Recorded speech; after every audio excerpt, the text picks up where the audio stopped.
Okay, so we're doing an exercise to try and strengthen the outside and the inside of the muscles on the ankles, to try and give more stability. So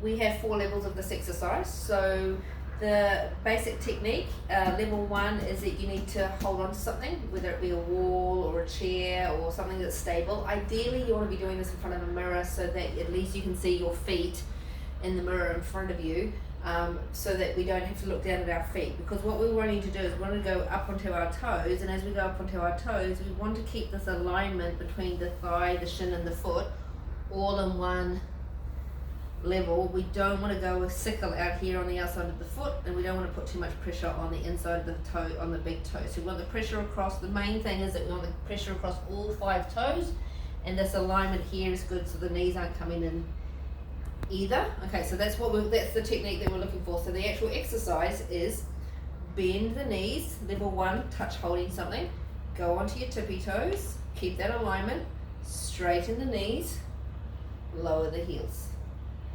Bend the knees, up onto the tippy toes, keeping the alignment, straighten the knees, lower the heels. So that's level 1, yeah? So level 2, exactly the same, but now we're challenging the stability, so no hands. So exactly the same thing with the feet.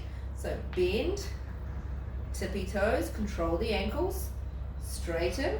You can see my ankles want to wobble a little bit as I transition, and it's not about speed, so we don't want to just kind of like Mexican wave it through. We're going to bend, distinct movements, tippy toes, straighten,